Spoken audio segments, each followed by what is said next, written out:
and Zach, thank you so much for your time and welcome to the Foer Reference Podcast. Thank you so much for having us.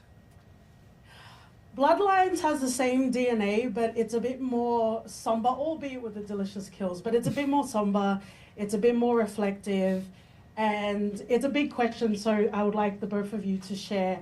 How was it being able to honor the life and legacy of not just Bludworth, who is a through line in Bloodlines, but the rest in love, iconic life and legacy of Tony Todd? Adam, would you like to start? Yeah, I mean, Tony was such a legend, and we were honored and so grateful that he could, make this movie with us.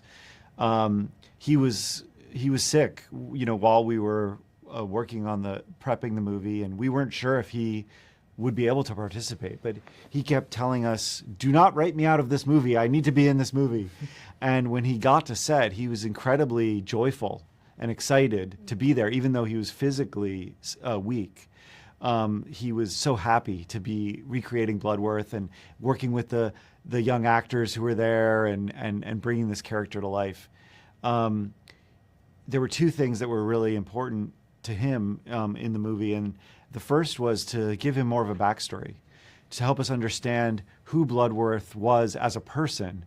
In the other movies, he's sort of this mysterious mentor figure, but you never really know why he cares so much about death, why he knows so much.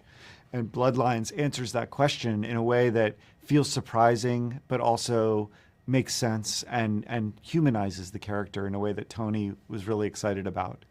And the other thing that was really important was to give him a proper goodbye, because we didn't know that this would be his last film, but we were pretty sure it would be his last. I think he knew. You think he knew?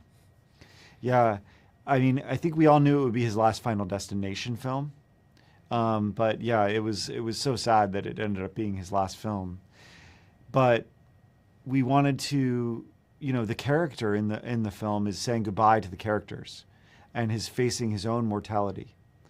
And in that moment of goodbye, we asked Tony if he would be comfortable to kind of set the script aside and just speak from the heart to the audience.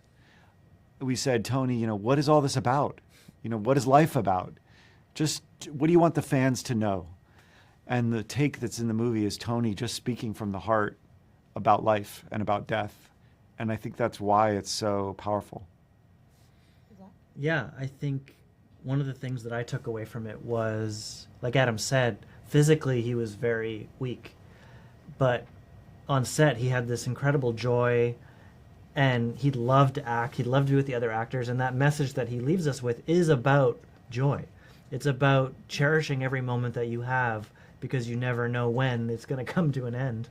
And I'm sure that was very present in his mind, but he didn't just talk the talk, he was walking the walk. He was very joyful and wanting to make sure that we were all having a great time as well. And that really left an impression with us as filmmakers and the cast, I know, of just, even as we've gone on through the rest of the crazy journey of making this movie, we've been cherishing every moment, like he said, because of that.